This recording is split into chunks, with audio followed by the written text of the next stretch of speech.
हम डिस्कस कर लेते हैं डायबिटीज़ के यूक्यूज़। तो देखिए सबसे पहले which women are at average और high risk for the diabetes in the pregnancy. तो रिस्क फैक्टर्स हमने पढ़ लिए थे।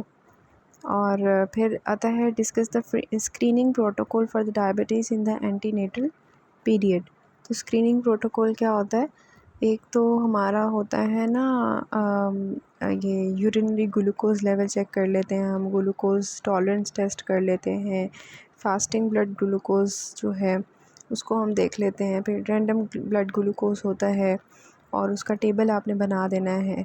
फिर HbA1c लेवल्स, ये पांचों चीज़ें होती हैं which are actually done for the diabetes in the antenatal period. Then ये वाला जो क्वेश्चन है इसमें अगर आप सारा रीड करें तो इससे आपको पता चलेगा this is the gestational diabetes. और फिर उन्होंने पूछा हुआ है कि मैनेजमेंट कैसे करनी है। तो मैनेजमेंट आपने लिखते नहीं है कि शुरू में आप लाइफस्टाइल कैसे चेंजेस करवाओगे, ब्लड ग्लूकोज लेवल को मॉनिटर करवाओगे, फ़िज़िकल एक्सरसाइज का बताओगे, उसको डाइटरी मैनेजमेंट का बताओगे, वेट रिडक्शन का कहोगे, और फिर उसकी मेडिसिन्स जो है वो स्टार्ट करवा दोगे। मेडिसिन्स में इंसुलिन है और टारगेट फास्टिंग लेवल आपका 90 से कम होना चाहिए, 90 मिलीग्राम्स पर डेसीलीटर। और 1 आवर पोस्ट प्रेंडियल जो है वो 130 टू 140 के दरमियान में होना चाहिए। तो ये हमारा टारगेट होना चाहिए। और फिर वो पूछ रहे हैं कि डिलीवरी आप कैसे करवाओगे। तो डिलीवरी टर्म पे करवाओगे by the C section, because ये मैक्रोसोमिक बेबी है and it can not be delivered per vaginally, so you will perform the C-section. Then they ask you the neonatal complications, और neonatal complications हमने discuss कर ली है ना कि during pregnancy क्या हो सकती हैं और ड्यूरिंग लेबर क्या हो सकती हैं और जो है आफ्टर पोस्टपार्टम क्या हो सकती हैं बेबी के साथ। तो इसको 3 हेडिंग्स के अंदर आप जो है वो डिफ़ाइन करोगे जैसे हमने डिस्कस किया था। देन देखिए इस क्वेश्चन में आपसे पूछा गया है कि ग्लाइकोज यूरिया क्यों होता है। तो वो आपने बता देना है कि एक तो हार्मोनल चेंजेस होती हैं प्रेगनेंसी में, उसकी वजह से। देन ह्यूमन प्लेसेंटल लैक्टोजन जो होता है it interferes with insulin and causes insulin intolerance. Then मतलब इंसुलिन रेजिस्टेंस कॉज करता है GFR इंक्रीज़ होने की वजह से। इसके अलावा रिजॉर्टिव मैकेनिज़म्स जो होते हैं प्रॉक्सिमल रीनल ट्यूब्यूल्स में वो हमारे जो है सैचुरेटेड हो जाते हैं, जिसकी वजह से फिर रिजॉर्प्शन होने की बजाय जो वो यूरिन में आ जाता है। या जब हम फिजियोलॉजिकल चेंजेस पढ़ी थी ना वहाँ पे भी हमने डिस्कस किया था। इसके अलावा जेस्टेशनल डायबिटीज़, तो ये सारे कॉजेज़ होते हैं of the glycosuria in the pregnancy. फिर उन्होंने पूछा है कि कंफर्मेशन ऑफ डायग्नोसिस कैसे करोगे। तो आपको बताओगे कि ब्लड शुगर रैंडम के थ्रू ब्लड शुगर फास्टिंग करवाओगे, ग्लूकोज टॉलरेंस इंटॉलरेंस टेस्ट करवाओगे और HbA1c का लेवल जो है वो देखेंगे। और फिर उन्होंने कॉम्प्लिकेशंस पूछी हैं टू द मतलब रिस्क पूछे हैं टू द बेबी वगैरह और न्यूनेट, वो आपने बता देने हैं। देन प्री कंसेप्शन काउंसलिंग का पूछा हुआ है, तो उसमें आप बताओगे कि पेशेंट को हम रिस्क्स का बताएंगे ऑफ प्रेगनेंसी इन डायबिटीज़। और इसके अलावा फॉलिक एसिड का जो मैंने आपको बताया था, इसके अलावा ऑप्टिमम लेवल्स अचीव करने हैं, कॉन्ट्रासेप्शन तब तक करते रहना है। और इसके अलावा HbA1c का असेस करना है लेवल बिफोर कंसेप्शन। और पेशेंट को बताना है कि आपके बेबी को क्या रिस्क हो सकता है कंजेनिटल मैलफॉर्मेशंस का, and you have to control your diabetes. Then diabetic nephropathy जो प्रोग्रेस कर सकती है या जो भी कॉम्प्लिकेशंस प्रोग्रेस कर सकते हैं, तो उनको असेस तो ट्रीट करना है हमने जल्द से जल्द और उनकी स्क्रीनिंग करते रहना है। और जो है उनको बताना है कि अगर आपको किडनी का प्रॉब्लम है डायबिटिक नेफ्रोपैथी, तो उनकी जो प्रेगनेंसी है वो सक्सेसफुल नहीं हो सकती, मतलब मुश्किल है। देन ये आपने बता दिया। उसके बाद आपने बताया कि जितना ज़्यादा क्रेटिनिन लेवल होगा उतना ज़्यादा permanent loss of renal function in pregnancy होने का ख़तरा है। ठीक है, तो ये हमारे सारे इसके अंडर आ जाते हैं। देन इज़ द क्वेश्चन, इसमें उन्होंने पूछा है कि what are the maternal and the fetal risks. तो ये आप बता सकते हैं ना आप कि क्या रिस्क्स हो सकते हैं इनको। 42 years old primary gravida non diabetic, ये आपके पास आई है। Risk factors in the patient आपने बताने हैं कि इस पेशेंट के अंदर क्या है। That is the history of diabetes, के डायबिटीज़ है तो अब उसको डायबिटीज़ होने का खतरा है। देन आ जाता है what baseline investigations will be advised. Baseline में क्या है, CBC है, देन ब्लड ग्रुपिंग है, जिसमें आप डिसीज़ देखोगे, हीमोलिटिक डिजीज़ देखोगे। RFTs हैं जिसमें आप यूरिया क्रेटिनिन का लेवल चेक करवाओगे। सीरोलॉजी है जिसमें आप हेपेटाइटिस बी, सी, HIV, सिफिलिस और रूबेला को देखोगे।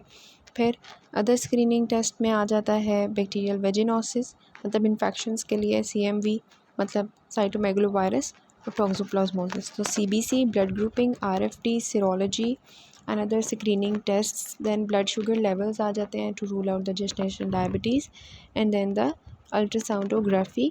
तो ये हमारी जो है कुछ बेसलाइन इन्वेस्टिगेशंस जो है वो होंगी। देन उन्होंने पूछा है कि स्पेसिफिक टेस्ट कौन सा होगा, तो specific test for the diabetes is blood sugar level, random and fasting and HbA1c levels. ठीक हो गया। देन इज़ द क्वेश्चन जिसमें आपसे पूछा गया है वही कि मैटरनल और फीटल कॉम्प्लिकेशंस क्या हैं और मैनेजमेंट कैसे करोगे। देन इज़ द क्वेश्चन जिसमें आपने मैटरनल कॉम्प्लिकेशंस पूछी हैं, फीटल एंड यूनिटल कॉम्प्लिकेशंस पूछी हैं।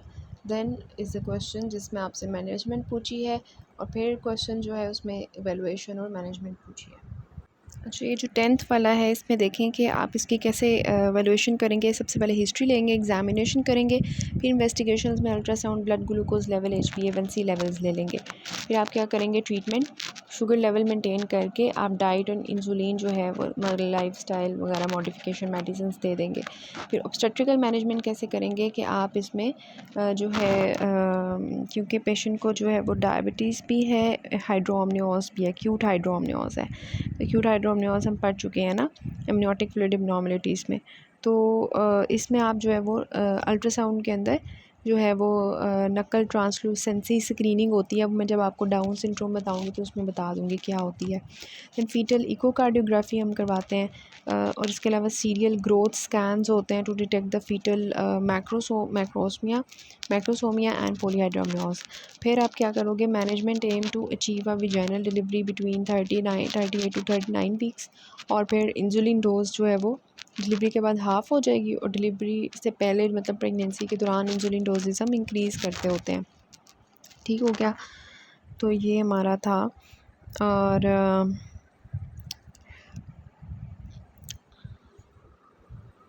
इसकी नोट्स मैं आपसे डिस्कस कर लेती हूँ ताकि कोई पॉइंट रह गया तो कवर हो जाए। देखिए, पैथोलॉजी में maternal increase in insulin resistance की वजह से हाइपरग्लाइसीमिया होगा, तो फीटल ब्लड के अंदर जो है वो ग्लूकोज आ जाएगा। फिर क्या होगा, फीटल पैंक्रियाटिक बीटा सेल जो है वो उनकी हाइपरट्रोफी हो जाएगी, और फिर जो है इंसुलिन का लेवल हाई होगा, और वो एक्ट करता है एज अ ग्रोथ हार्मोन, जिसकी वजह से फीटल मैक्रोसोमिया हो जाता है। मैक्रोसोमिया होगा तो फीटल का जो वेट होगा 4 kg से बढ़ जाएगा, and it lead to increase in the symphysio fundal height, it leads to prolong labour and shoulder dystocia, ये आपको पता है।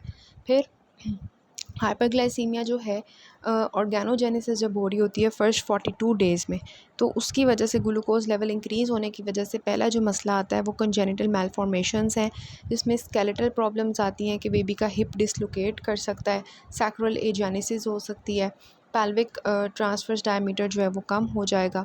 Then fetal caudal regression sign होगा, जिसमें एबनॉर्मलिटी होगी of the vertebra below the T10। तो उसकी मतलब जो प्रॉब्लम्स आ रही, तो वर्टिब्रा की सैक्रल एजेनेसिस हो रही है, फीटल कॉर्डल रिग्रेशन साइन होता है एक तो इसमें, और इसके अलावा हिप डिसलोकेशन हो सकती है। देन ग्लूकोज ज़्यादा होगा तो वाटर भी ज़्यादा होगा, वाटर ज़्यादा होगा तो यूरिन ज़्यादा करेगा बेबी, जिसकी वजह से पोलीयूरिया होगा एंड इट लीड्स टू पॉलीहाइड्रोमनियोस। ये हमने डिस्कस किया था ना, जब हमने पॉलीहाइड्रोमनियोस डिस्कस किया था कि किस तरह से होता है। एंड पॉलीहाइड्रोमनियोस जब होगा तो it leads to preterm labour and malpresentation of the baby. तो ये 7 कॉम्प्लिकेशंस होंगी। फिर RDS क्यों होता है, रेस्पिरेटरी डिस्ट्रेस सिंड्रोम क्या होता है, ग्लूकोज लेवल जब ज़्यादा होता है तो इंसुलिन जो है वो ज़्यादा होती है, तो जो फॉस्फेटिडाइल ग्लिसरॉल प्रोडक्शन होती है जिसने सर्फैक्टेंट बनाना होता है उसकी इनहिबिशन ज़्यादा हो जाती है, तो उसकी वजह से फिर रेस्पिरेटरी डिस्ट्रेस सिंड्रोम होता है, लंग्स बेबी के जो है वो अफेक्ट होते हैं। देन बेबी का क्या होगा, इंट्रायूट्राइन ग्रोथ रिस्ट्रिक्शन होगी, प्री क्लैम्शिया होगा, मिसकैरेज होगा, और इंट्रायूट्राइन डेथ हो सकती है। So these are the complication जो मैंने आपको थोड़ा सा एक्सप्लेन कर दिए हैं कि why are they occurring in the this hyperglycaemia state. Then आता है मैनेजमेंट। तो मैनेजमेंट सबसे पहले इनिशियल होती है, जिसमें अगर तो फीमेल नॉन डायबिटिक है तो प्री प्रेगनेंसी होगा और अर्ली बुकिंग करवाएंगे। ठीक है, प्री प्रेगनेंसी काउंसलिंग करेंगे उसकी, और early booking. Pre pregnancy counselling कैसे करते हैं वो हमने डिस्कस कर लिया था। देन उसकी अगर इम्पेयर्ड ग्लूकोज टॉलरेंस टेस्ट है तो फिर हम उसकी जो है वो स्क्रीनिंग करवाएंगे और डायग्नोस्टिक टेस्ट करवाएंगे। ठीक है, देन मैनेजमेंट है कि फ़र्दर हम कैसे करेंगे, मेडिकल, ऑब्स्टेट्रिक और ड्यूरिंग लेबर करेंगे। फिर न्यूबॉर्न होगा तो उसकी केयर करेंगे, और फिर पोस्टपार्टम केयर करेंगे, मतलब कि इंसुलिन और ग्लूकोज की जो इन्फ्यूजन है उसको स्टॉप करेंगे, उनको हाफ़ करेंगे। फिर हम जो है ये इसको छोड़ दें। ठीक हो गया। अब मैं आपको नेक्स्ट बताती हूँ। जैसे हमने ऊपर देखा कि हम इसकी मैनेजमेंट करते हैं, मेडिकल मैनेजमेंट, ऑब्स्टेट्रिकल मैनेजमेंट और ड्यूरिंग लेबर। मेडिकल मैनेजमेंट में क्या है कि डाइट जो है वो हम सेट करेंगे। ठीक है, और इंसुलिन जो है वो हम देते हैं बायफेजिक और 4 टाइम्स। बायफेजिक क्या होती है, 70-30 में डिवाइड करते हैं। ठीक है, और उसको ब्रेकफास्ट से 2/3 पहले देते हैं, और इवनिंग जो डोज होती है वो 1/3 देते हैं। ठीक है, मतलब कि दो हाफ में उसको, मतलब पहले हिस्से में, दिन के पहले हिस्से में 2 पार्ट्स देने हैं और आखिरी हिस्से में 1 पार्ट देना है। 4 टाइम्स में क्या है कि जो है 6 यूनिट्स पर डोज आपने 3 टाइम्स देनी है सबक्यूटेनियस बिफोर मील, और 1 टाइम एट नाइट देनी है, मतलब ये 4 दफ़ा हो जाएगा। बायफेजिक में 2 दफ़ा और उसमें 4 दफ़ा। ठीक है, फिर आता है single dose of 10 units per day में ट्रीट सम पेशेंट्स। मॉनिटर हम क्या करेंगे, ग्लाइकोज यूरिया, HbA1c का लेवल। नॉन प्रेग्नेंट में 5 to 6 होता है, और प्रेग्नेंट में जो है वो 8 से कम होता है। अगर इनसे ज़्यादा होगा तो HbA1c का लेवल, तो that will be ruled out, मतलब उसको हम रूल करेंगे कि इसको डायबिटीज़ हो सकती है। फिर ब्लड ग्लूकोज लेवल्स हम चेक करवाते हैं 4 times a day and then 7 times a day. फिर ऑब्स्टेट्रिकल मैनेजमेंट कैसे करते हैं कि 24 to 32 वीक्स के दरमियान में जो है हम करते हैं फोर्टनाइट विज़िट्स करवाते हैं मदर के, और 32 से टर्म के दरमियान में वीकली विज़िट्स करवाते हैं। फर्स्ट ट्राइमेस्टर में ट्राइड ग्लूकोज कंट्रोल करते हैं। सेकंड ट्राइमेस्टर में हम अल्ट्रासाउंड करते हैं एट 18 to 20 वीक्स, और फिर 19 to 20 वीक्स। देन आता है कि फीटल इकोकार्डियोग्राफी करवाएंगे 20 to 22 वीक्स पे। देन AFP लेवल जो है वो चेक करवाएंगे to rule out the neural tube defects. ठीक है, तो अल्ट्रासाउंड, इकोकार्डियोग्राफी और AFP सेकेंड ट्राइमेस्टर में कर लिया। फर्स्ट ट्राइमेस्टर में ग्लूकोज कंट्रोल किया। देन आता है थर्ड ट्राइमेस्टर, उसमें हमने कॉम्प्लिकेशंस रूल आउट करनी है। आफ्टर 36 वीक्स हमने CTG करनी है 2 to 3 times per week, uncomplicated अगर है, और अगर कॉम्प्लिकेटेड है तो फिर डेली करनी है। फिर डॉपलर करते रहना है, और डॉपलर अल्ट्रासाउंड मतलब करना है। ठीक है, तो थर्ड ट्राइमेस्टर में CTG डॉपलर है, सेकंड ट्राइमेस्टर में अल्ट्रासाउंड है और इकोकार्डियोग्राफी और AFP, और फर्स्ट ट्राइमेस्टर में वो है ग्लूकोज कंट्रोल। ठीक है, फिर ड्यूरिंग लेबर हम क्या करेंगे कि अगर पेशेंट जो है वो लॉन्ग एक्टिंग पे है ना, तो फिर हम जो है उसकी इवनिंग डोज को कम करेंगे। IV इंसुलिन देंगे अर्ली मॉर्निंग में ऑफ इंडक्शन। फिर स्पॉन्टेनियस जो है उसमें करेंगे स्टार्ट इंसुलिन। ठीक है, स्पॉन्टेनियस लेबर है तो IV इंसुलिन जो है वो हम स्टार्ट करेंगे।